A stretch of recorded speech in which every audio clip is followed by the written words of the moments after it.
नमस्कार। आज के इस अद्भुत वीडियो के माध्यम से हम सभी लोग यह जानेंगे कि भगवान श्री राम वनवास के दौरान कहां-कहां ठहरे थे। निम्नांकित पड़ाव के माध्यम से हम जानेंगे। वीडियो के आखिर में हम वह दोहे भी जानेंगे जिससे कि कार्य सिद्ध हो जाते हैं। वनवास का पहला पड़ाव सिंगरौर इलाहाबाद से 35 किलोमीटर दूर, जहां केवट प्रसंग हुआ था, जिसका उल्लेख रामायण में भी आता है। यह नगर गंगा घाटी के तट पर स्थित था। महाभारत में इसे तीर्थ स्थल भी कहा गया है। सिंगरौर में गंगा पार करने के पश्चात श्री राम कुरई नामक स्थान पर उतरे थे, जहां गंगा को पार करने के पश्चात राम, लक्ष्मण और सीता जी कुछ देर विश्राम किए थे।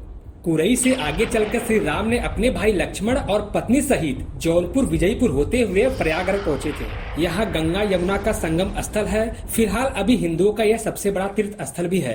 यात्रा का दूसरा पड़ाव चित्रकूट वह स्थान है जहाँ राम को मनाने के लिए भरत अपनी सेना के साथ पहुँचते हैं, तब जब दशरथ की मृत्यु हो जाती है। भरत की यहाँ से राम की चरण पादुका ले जाकर उसे गद्दी पर रखकर राज करते हैं। यात्रा का तीसरा पड़ाव अत्रि ऋषि का आश्रम, जो कि सतना के मध्य प्रदेश के पास है। वहाँ श्री राम ने राक्षसों को वध किया था, जिसका वर्णन रामायण के अयोध्या कांड में मिलता है। आश्रम में कुछ देर रुकने के बाद श्री राम ने छत्तीसगढ़ के घने जंगल दंडकारण्य को अपना आश्रय स्थल बनाया। वहीं पर राम ने अपना वनवास काटा। यहाँ वे लगभग 10 वर्षों से अधिक समय तक रहे थे। यात्रा का पांचवा पड़ाव था नासिक में गोदावरी तट पर स्थित 5 वृक्षों का स्थान पंचवटी। माना जाता है कि इस वृक्ष को राम, सीता और लक्ष्मण ने अपने हाथों से लगाया था और यहीं पर लक्ष्मण ने शूर्पणखा का नाक भी काटा था। यात्रा का छठा पड़ाव नासिक से 56 किलोमीटर दूर सरतीर्थ नामक स्थान था। यह वही स्थान है जहां सीता माँ जी का हरण हुआ था और यही प्रभु राम ने जटायु का अंतिम संस्कार भी किया था। इसी तीर्थ स्थल पर लक्ष्मण रेखा भी खींची गई थी, जिसे माँ सीता के लांघने के पश्चात रावण सीता जी को हर ले गया था। यात्रा का 7वां पड़ाव सरतीर्थ, जहां जटायु का वध हुआ था, वह स्थान सीता की खोज का प्रथम स्थान था। उसके बाद भगवान राम, लक्ष्मण भद्रा एवं कावेरी नदी क्षेत्र के अनेक स्थानों पर सीता की खोज में गए थे। यात्रा का 8वां पड़ाव सीता की खोज में जटायु और कबंध से मिलने के पश्चात राम सुमुद पर्वत पहुँचे। रास्ते में वह पंपा नदी के पास केरल सबरी आश्रम पहुँचे और यही भगवान राम सबरी के जूटे फल खाए।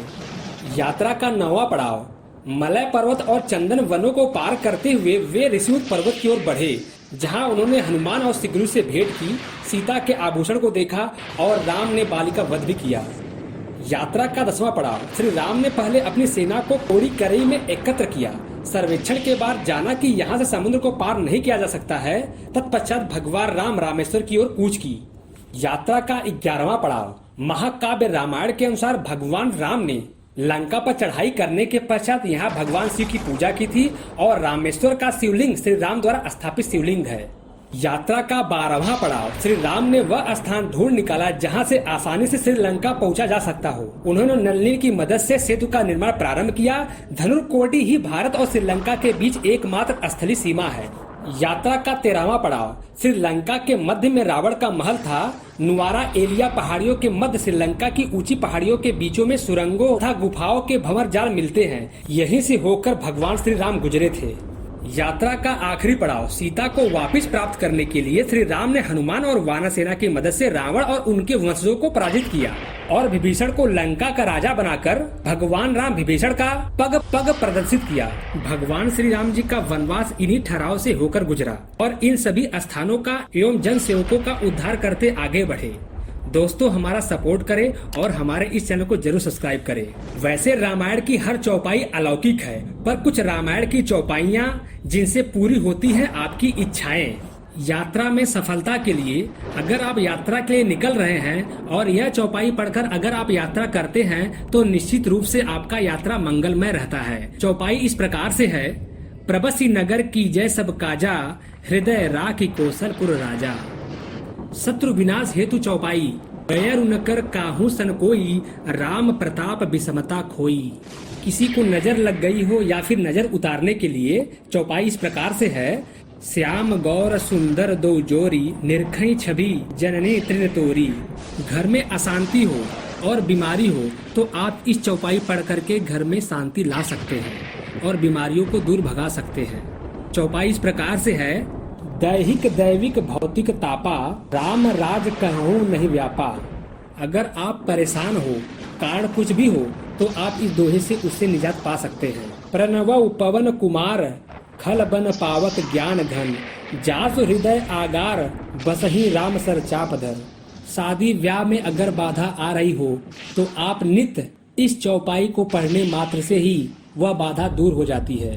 तब जनक पाई वशिष्ठ आयसु व्याह साज सवारी कै मांडवी सुतकृत उर्मिला कुवारी लई हंकारी कै।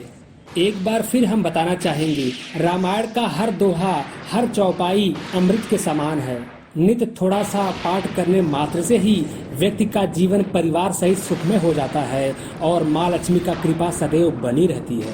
दोस्तों, अगर वीडियो पसंद आई हो तो एक लाइक जरूर करिएगा और हमारा उत्साहवर्धन हेतु कमेंट बॉक्स में कमेंट जरूर करें। और भी धार्मिक, आध्यात्मिक और रहस्यात्मक वीडियो देखने के लिए हमारे इस चैनल को जरूर सब्सक्राइब करें। वीडियो देखने के लिए आप सभी लोगों का बहुत बहुत धन्यवाद।